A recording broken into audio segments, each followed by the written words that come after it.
Enquanto eles serviam ao Senhor e jejuavam, disse o Espírito Santo: Separai para mim a Barnabé e Saulo para a obra que os tenho chamado. Atos dos Apóstolos, capítulo 13, versículo 2.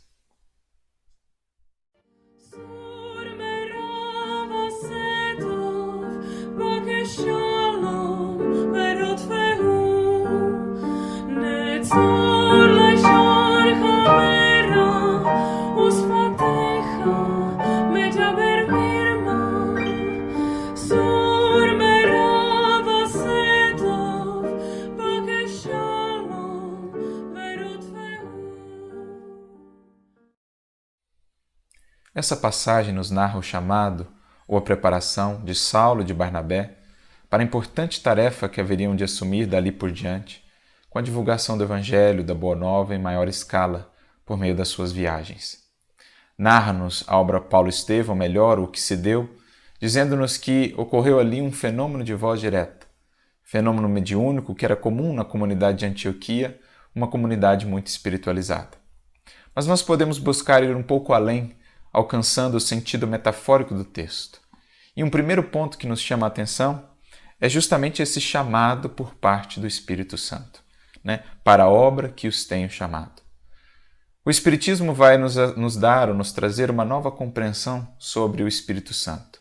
Emmanuel mesmo vai ter uma nota no livro Paulo Estevão e também na questão 312 do livro O Consolador.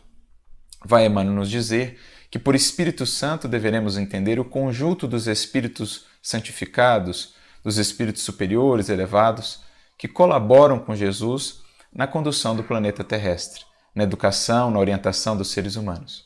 Portanto, são aqueles Espíritos que nos amparam na caminhada, a espiritualidade superior, que busca nos orientar, que busca nos guiar, que busca nos convidar ao exercício do dever, à vivência das leis divinas. Então, nessa perspectiva nova, todos somos, de certo modo, chamados pelo Espírito Santo a executar alguma tarefa no mundo. Qualquer um de nós que alcance um mínimo de consciência, logo vai buscar entender melhor qual a sua parcela de contribuição no mundo, onde é chamado a servir, onde é chamado a construir com Jesus.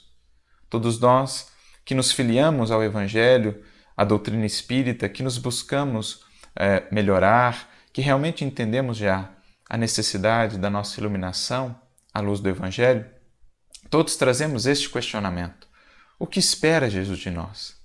Qual o caminho espera Ele que venhamos a seguir? Aonde Ele nos convida a estar, a atuar, a trabalhar? Então é basicamente sobre isso que, no sentido metafórico, esse versículo está nos falando. Todos nós somos chamados. Todos nós temos sido chamados por esse Espírito Santo, isto é, pela espiritualidade superior, ao trabalho, à obra que nos compete. A questão é, temos nos preparado para escutar? Porque é interessante a construção do verbo. Diz, para a obra que os tenho chamado. Ou seja, já vinham sendo chamados, mas naquele momento, com alguma característica, com alguma circunstância específica, puderam melhor entender, compreender esse chamado. E a grande pergunta é, quais são essas características, o que precisaremos realmente fazer para ouvir esse chamado, para compreender a que somos chamados, qual a tarefa que Jesus nos convida a realizar. E é o próprio texto quem nos diz quais são essas características que deveremos cultivar para poder captar, perceber esse chamado da espiritualidade superior. Diz o texto, enquanto eles serviam ao Senhor e jejuavam. Duas características, portanto, para que nos preparemos, para que nos tornemos mais aptos a discernir, a captar o chamado da espiritualidade superior. O primeiro deles, serviam ao Senhor, isto é, conectar a nossa mente, o nosso coração, o nosso sentimento ao bem, ao amor, às virtudes essenciais do Evangelho, ainda que de maneira muito incipiente, estamos muito distantes ainda de sentir ou de vibrar no verdadeiro, no legítimo amor, de conquistar a legítima humildade, a capacidade do perdão incondicional, mas já podemos começar.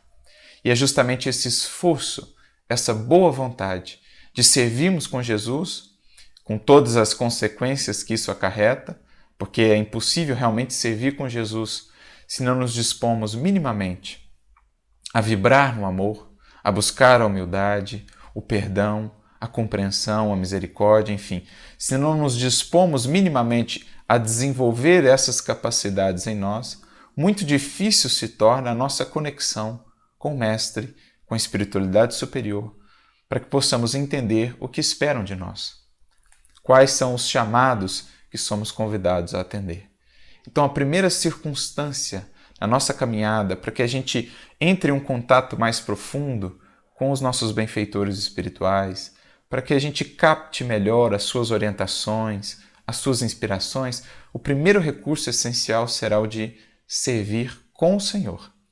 Isto é, mais do que simplesmente agir, servir com Jesus. Mais do que simplesmente trabalhar ou agir no mundo, trabalhar e agir servindo. A definição que Emmanuel vai trazer para a gente no livro Pensamento e Vida, capítulo 7, quando ele diferencia trabalho-ação de trabalho-serviço. O trabalho-ação é aquele que transforma o entorno, o ambiente em que estamos. Agora, o trabalho-serviço transforma também o trabalhador. Então, para servirmos com Jesus, é preciso esse compromisso, essa dedicação realmente com a nossa transformação, conectando-nos ao bem, conectando o nosso coração a Jesus, ao coração de Jesus, para buscarmos fazer o nosso melhor. Aí, nós desenvolvemos outras percepções e conseguimos captar no íntimo da consciência, lá no íntimo do nosso ser, essas vozes, essas orientações da espiritualidade superior, aqui no texto chamada de Espírito Santo. Mas há uma outra característica essencial, diz aqui o texto: jejuavam. Para além do jejum do corpo físico ou do equilíbrio na nossa alimentação do corpo físico, que deveremos também buscar, precisamos pensar aqui em sentido espiritual. Porque assim como o nosso corpo se alimenta diariamente, também a nossa alma. Só que a nossa alma se nutre de substâncias diferentes.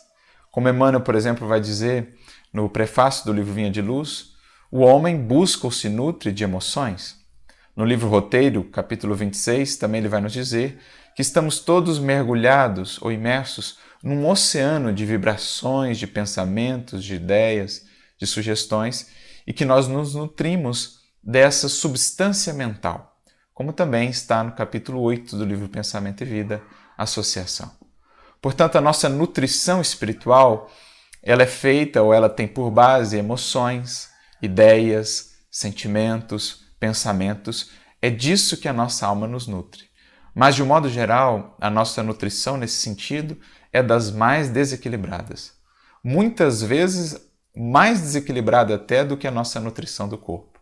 Porque geralmente nutrimos a nossa alma com emoções negativas, com emoções que nos perturbam, por exemplo, a maledicência, o rancor, a agressividade, a mágoa, a irritação, enfim, nada que edifica, que pacifica o nosso mundo interior. Também vale a mesma coisa, muitas vezes, para as ideias, para os pensamentos que consumimos, para as leituras que temos, para as informações que buscamos cultivar ou trazer para a nossa alma. Então, de modo geral, a nossa nutrição nesse sentido é muito desequilibrada.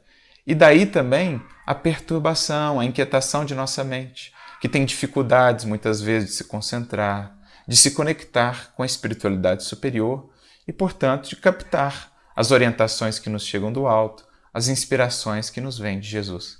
É preciso, portanto, jejuar nesse sentido, renovando por completo a nossa alimentação. Fazer um jejum dessas emoções, dessas leituras, desses pensamentos, dessas sugestões que nos perturbam a mente, que nos inquietam, que nos trazem confusão, que nos trazem dificuldades de acerenar, de pacificar, e buscarmos mais alimentação espiritual que nos pacifica, que nos eleva, isto é, através de leituras que edificam, que iluminam, cultivando emoções que nos trazem paz, nos trazem equilíbrio, a amizade real, a fraternidade, a bondade, aquilo que traz, enfim, ao nosso coração, à nossa mente, a verdadeira nutrição espiritual, a paz de espírito, cultivar a oração, a meditação, Buscar mais vezes o silêncio, o estar conosco, silenciar para conseguirmos realmente ouvir a espiritualidade que quer nos orientar, que nos chama a agir, que nos orienta quanto aos caminhos a seguir, mas que muitas vezes não é ouvida, justamente porque estamos aí envoltos, estamos aí perturbados por conta dessa alimentação espiritual em desequilíbrio. Então é preciso jejuar, fazer esse jejum da maledicência, do rancor, da agressividade, da irritação, da inquietude e buscar a paz, a serenidade, a oração, o perdão, a amorosidade. Jejuar aí as nossas leituras desequilibrantes, notícias ruins, apenas aspectos negativos, para buscarmos aquilo que nos alimente a alma, leituras nobres, que nos inspiram, que nos impulsionam a servir, que nos abrem novos horizontes da alma. Buscando essas duas características, portanto, o servir e o jejuar em sentido espiritual, estaremos aos poucos, como aqui Saulo e Barnabé, nos preparando, nos tornando mais aptos para captar esses chamados que nos chegam do alto, da espiritualidade superior de Jesus e que nos orientam quanto aos caminhos a seguir e o que Jesus realmente espera venhamos a fazer no mundo, colaborando com Ele. A todos nós que já ansiamos por isso, que já com Paulo repetimos aquela pergunta: Senhor, o que queres que eu faça? Busquemos esses recursos, servir e silenciar e jejuar, e poderemos então ouvir as vozes que nos falam em silêncio, convidando-nos ao caminho que temos de percorrer. Meditemos nisso e que Jesus nos inspire e nos ilumine sempre, buscando essa caminhada em direção à luz. Muita paz e muita luz a todos.